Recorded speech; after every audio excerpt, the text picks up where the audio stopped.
Então, pessoal, vamos lá, vou gravar aqui a resolução das questões da prova, né? Então, vai ter uma questão que eu não vou fazer, que é a questão 8, que é a interpretação de gráfico, mas os demais eu vou fazer aqui e vocês assistam aí para entender um pouquinho, tá? Vamos lá. O sistema de Roldanas apresentado encontra-se em equilíbrio devido à aplicação de força de intensidade de 1000 newtons. Então, olha só, eu tenho uma força de 1000 newtons sendo feita, ok? Então está sendo feito 1000 newtons aqui, ó. Então repara só, eu estou aplicando força, né? Olha lá, estou aplicando força verticalmente para cima. Quando eu aplico força verticalmente para cima, repara só, isso aqui é o teto, e isso aqui seria como se fosse uma barra, né? Que vai estar subindo. Repara só, quando eu puxo ali a cordinha no F ali, ó, isso aqui vai diminuir de tamanho. Então essas cordas aqui, ó, vão diminuir de tamanho, porque eu estou puxando, então está aumentando do lado direito aqui.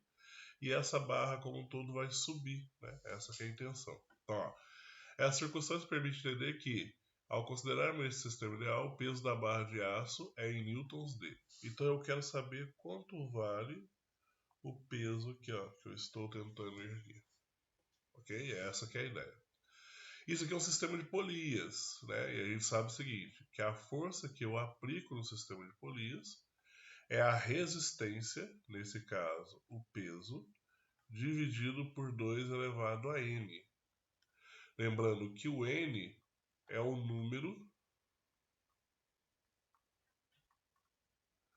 de polias móveis. Ok? O que são polias móveis? São aquelas que vão transladar, ou seja, você tem que olhar para a polia e perceber se ela vai subir, se ela vai descer, dependendo do que você faça com a cordinha aqui, né, com o cabo. Então repara só, essa polia e essa polia, né, essas duas polias aqui são polias móveis. Essa polia e essa polia. Por quê? Quando você faz a força F, elas transladam. As duas, como está fixado na barra, sobe. Se você soltar a corda, as duas descem. Isso aqui, ó, é uma polia fixa, ok? Então aqui, ó, é uma polia fixa.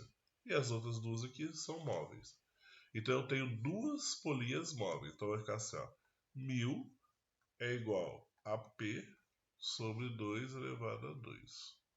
Então P vai ser igual a 4 vezes 1000. Ou seja, o peso da barra é de 4000 newtons. Então, tá aí o exercício. Perfeito? Continuando. Agora vamos aqui para duas questões conceituais. Galera, conceito, hein? Ó, a respeito do conceito de inércia, pode-se afirmar que. Então ele está falando do conceito de inércia, certo? Ele não está falando da lei da inércia, ele está falando do conceito de inércia. Então, ó, o que é inércia? Eu mostrei para vocês em sala de aula que a inércia é a resistência que um corpo possui em alterar seu estado de movimento. O que isso quer dizer? Quer dizer o seguinte: o que é do corpo natural dele que dificulta ele a mudar seu estado? Por exemplo, se eu tenho uma garrafa, né, em cima da mesa, tirar essa garrafa de cima da mesa, né, está relacionado à força que eu vou aplicar, beleza? Mas pensem só, se a garrafa for muito, né, muito grande, eu vou ter que aplicar uma força maior do que se fosse uma garrafa pequenininha. Por quê? Está relacionado à massa. Então, quer dizer, quanto maior massa, mais inércia eu tenho. Então, a inércia, né, é medida através da massa. Ou seja, Quanto mais massa, mais inércia. Quanto menos massa, menos inércia. Então é mais fácil você empurrar uma cadeira do que empurrar um guarda-roupa. Isso está relacionado à massa desse guarda-roupa, que é maior. Então, quando a gente olha para essa situação, olha só, o conceito de inércia, na letra A, ó, inércia é uma força que atua, que mantém, né, os objetos em repouso ou em movimento com velocidade constante. Não, a inércia não é uma força. Né? Ela não é uma força. Ela é uma característica intrínseca do corpo. B. Inércia é uma força que leva todos os objetos ao repouso. Também não. Inércia não é força. Tá? Pode dizer que um objeto de grande massa tem mais inércia do que um objeto de pequena massa. Isso aqui é verdade. Né? A inércia está relacionada à massa do corpo. Então a resposta é a letra C. Perfeito? Então o conceito de inércia é isso, está relacionado à massa do corpo. Ó, de acordo com a terceira lei de Newton, toda força corresponde outra igual e oposta, chamada de reação. A razão por essas forças não se cancelarem é por que a ação e reação não se cancelam? Por exemplo, eu tenho aqui o objeto A que encosta no objeto B. O objeto A vai fazer força no objeto B. O objeto B devolve essa força em A. Como é que eu vou cancelar essas duas forças se elas agem nos corpos separadamente? Né? Então, a resposta tem que ser o quê? A letra A.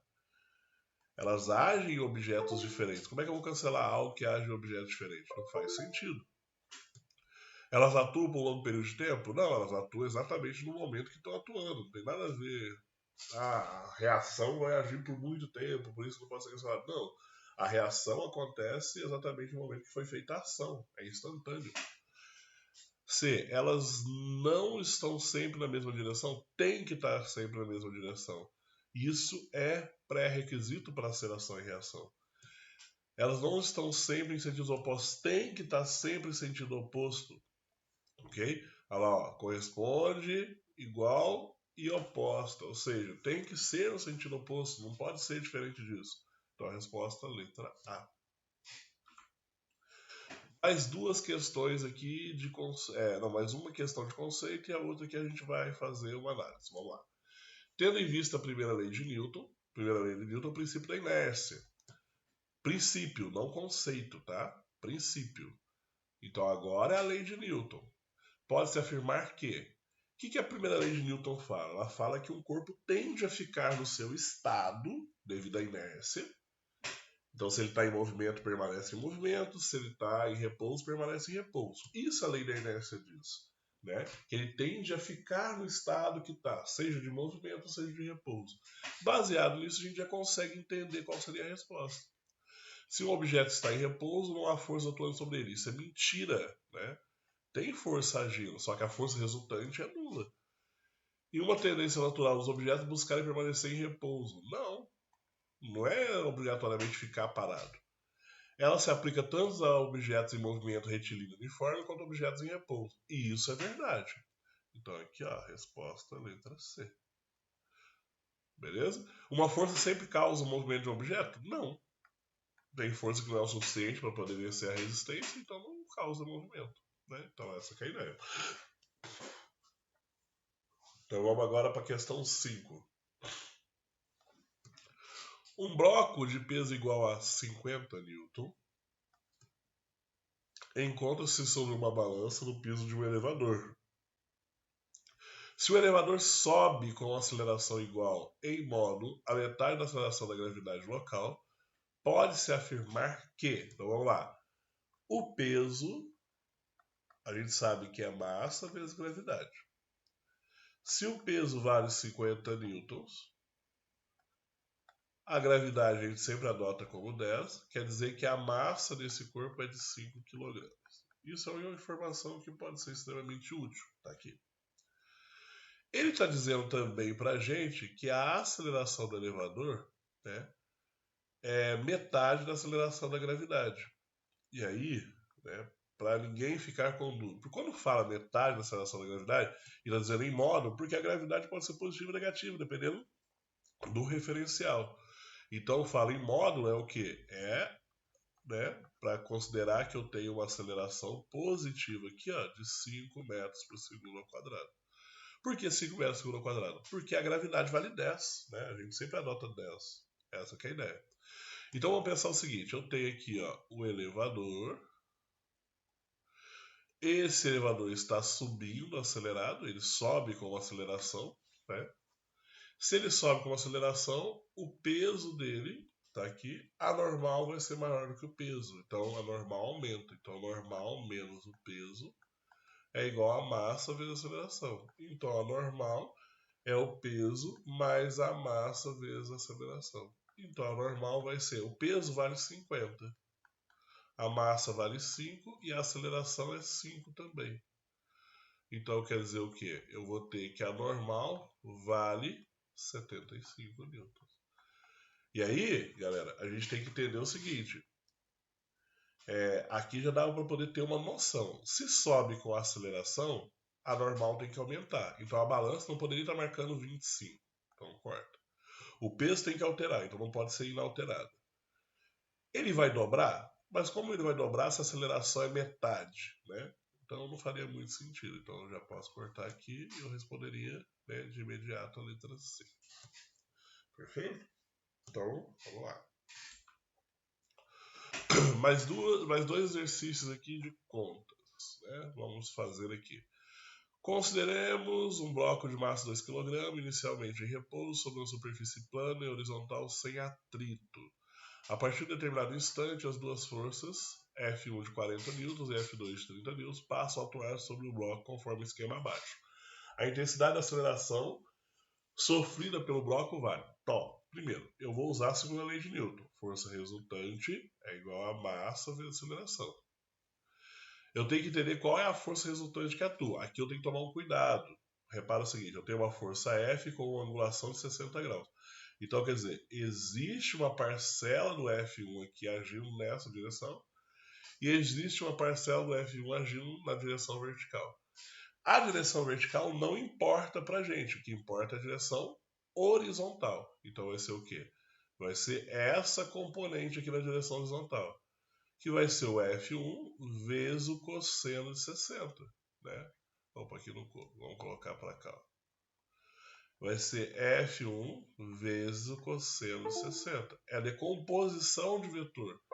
Por quê? Por que eu falo que é cosseno de 60? Porque está junto com o ângulo aqui, ó. Olha lá, ó. Essa parte da força F1 está junto com o ângulo, então é cosseno de 60. Então vai ficar o quê? Vamos lá, ó. F1 vezes cosseno de 60 vai valer. F1 vale 40, cosseno de 60 é meio. Então quer dizer que essa força vai valer 20 newtons. Então entenda o seguinte, a força resultante aqui vai ser o quê? Vai ser 30 newtons para a esquerda, menos 20 newtons para a direita. Isso aqui é igual a massa de 2 kg vezes a aceleração. Isso vai dar 10, 2, então a aceleração vale 5 metros por segundo ao quadrado. Ok? Então tem que tomar muito cuidado com a decomposição. Tem que lembrar que existe decomposição sendo feita. Galera, gravar às 5 horas da madrugada não é fácil não. Então vamos lá. Na montagem a seguir, sabemos que a massa do corpo é de 20 kg.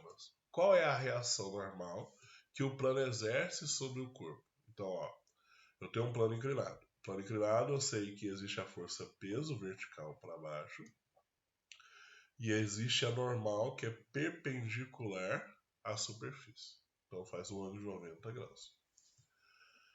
Mais uma vez, aí o que eu faço? Plano inclinado, eu mostrei para vocês em sala que a gente tem que fazer o quê? A gente tem que colocar uma referência. Então eu coloco, ó, o eixo X paralelo ao plano. Então tá aqui, ó, eixo X paralelo ao plano. Eixo Y sempre passando em cima do normal. É o jeito mais fácil de fazer.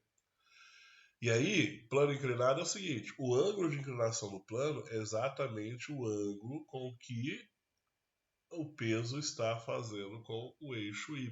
Então, ó, 60 graus ali. O que vai acontecer? Vamos decompor a força peso. A força peso vai ter uma parcela do seu valor na direção Y, que eu chamo de PY, e vai ter uma parcela do seu valor na direção X, que eu chamo de PX. No nosso caso, repara o seguinte, esse bloco ele não vai na direção Y, nem para baixo, nem para cima. Por quê? Porque a normal está equilibrando com o PY. Então, a normal tem o valor do PY. O que é o PY? É o módulo do peso vezes o cosseno de 60. Então, a normal vai ser o quê? O PY, o P é a massa vezes a gravidade. Então, é 20 vezes 10. Cosseno de 60 é meio. Então, a normal vai valer 200 dividido por 2, 100 newtons. Então, tá aí a resposta. Perfeito? Vamos passar aqui para mais duas questões.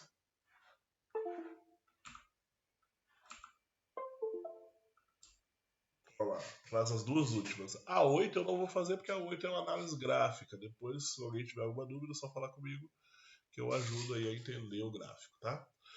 Duas engrenagens A e B de raios respectivamente iguais a. Então vamos lá. O raio de A é igual a 10 centímetros. O raio de B é igual a 5 centímetros. Ok? Se a engrenagem A gira com 150 rotações por minuto sentido anti-horário, então, ó, frequência de A, 150 rotações por minuto. Qual é a frequência e o sentido de giro da engrenagem B? Então, eu quero saber a frequência de B. Primeira coisa, vamos entender o sentido de giro. Ó, se a engrenagem A gira no sentido horário, então, ó, a A está girando no sentido horário. Então, isso aqui que a A está fazendo, ó. A girando no sentido horário, os dentes de A vão empurrar o B no sentido anti-horário. Né? Então, ele vai se mover no sentido anti-horário. Beleza? Anti-horário. Vamos lá. Isso aqui, galera, é uma transmissão por contato. Se é uma transmissão por contato, a velocidade de A é igual à velocidade de B. E aí, a gente viu em aula que a velocidade de A igual à velocidade de B tem duas possibilidades. Eu posso falar que o raio de A vezes a velocidade angular de A é igual ao raio de B vezes a velocidade angular de B. Ou eu posso falar que o raio de A vezes a frequência de A é igual ao raio de B vezes a frequência de B. Repara o seguinte, no nosso caso a gente tem frequência e raio, então a gente não vai usar a primeira expressão aqui de velocidade angular, a gente vai usar a de frequência, então vai ficar assim, ó. O raio de A vezes a frequência de A é igual ao raio de B vezes a frequência de B. Então eu vou substituir. Raio de A, 10. Frequência de A, 150. Raio de B, 5. Frequência de B, quero descobrir. Então, ó, a frequência de B vai ser 10 vezes 150 dividido por 5. Por que eu estou fazendo assim? Porque eu posso simplificar o 10 com 5 dá 2. Então, 2 vezes 150, eu tenho 300 rotações por minuto. Então, ó, a frequência de B é 300 rotações por minuto e o sentido é anti-horário. Respondida número 9. Perfeito? Ótimo. Agora vamos fazer a número 10. Né? Última questãozinha aí. Olha só. Duas rodas de raio R1. Então, vamos lá. Raio de 1, 25 centímetros. Que eu posso colocar que é 0,25 metros se eu quiser, né? Depois eu vou explicar por quê. Raio de 2, 10 centímetros. 10 centímetros é 0,1 metro, né? Tá aí. Estão acoplados a um eixo que gira a frequência de dois hertz. Então o eixo tem uma frequência de 2 hertz. Qual é o período de rotação e a velocidade linear de um ponto na borda de cada uma das rodas? Então eu quero o período, aquela velocidade na roda 1, aquela velocidade na roda 2. Então são três coisas que eu quero calcular aqui. Primeiro, isso aqui é uma transmissão por eixo. Quando é por eixo, o que a gente sabe de transmissão por eixo? A gente sabe da transmissão por eixo. A velocidade angular de um é igual à velocidade angular do outro. A gente sabe que a frequência de um é igual à frequência do outro. A gente sabe que o período de um é igual ao período do outro. Então, no caso, todo mundo aqui tem a mesma frequência, porque todo mundo gira junto, todo mundo tem o mesmo período. Perfeito. Isso aqui é o que acontece com a transmissão por eixo. Período, a gente sabe que é o inverso da frequência. Então, quer dizer, se a frequência é 2, o período vai ser 1 sobre 2, que dá 0,5 segundos. Então, respondido a primeira pergunta. Agora vamos calcular a velocidade. Velocidade do primeiro. O que é velocidade? Velocidade é o raio vezes a velocidade angular. Mas espera aí, eu não sei a velocidade angular. Então, a velocidade angular é 2π vezes a frequência. Então, quer dizer, vai ser o raio vezes 2π vezes a frequência. Então, eu substituo. O raio de 1 é 0,25. 2. O π você pode considerar como 3 para facilitar a sua vida. E a frequência, 2. Então eu vou ter o quê? 0,25 vezes 2 vezes 3 vezes 2. 2 vezes 3, 6. 6 vezes 2, 12. 12 vezes 0,25, vamos lá, 12 vezes 0,25 dá 3. Então a velocidade da engrenagem 1 é 3 metros por segundo, ok? Velocidade da engrenagem 2, aí é a mesma ideia. Vai ser o raio da engrenagem 2, engrenagem não, né? Do objeto 2, vezes 2π vezes a frequência. Então vai ficar o quê? 0,1 vezes 2 vezes 3 vezes 2. Então vai ficar 12 vezes 0,1, que dá 1,2 metros por segundo. Então a resposta é o quê? 3 metros por segundo, 1,2 metros por segundo. Você vai, David, eu não transformei em metros, e aí? Eu considerei também. Se você fez em centímetros, vai dar 300 centímetros por segundo e 120 centímetros por segundo, não tem problema nenhum. Então você pode fazer ou em centímetros ou em metros, porque é uma questão aberta.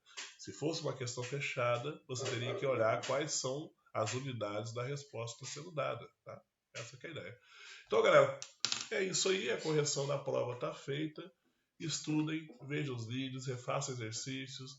E é isso aí. Desejo a todos uma boa atividade quinta-feira.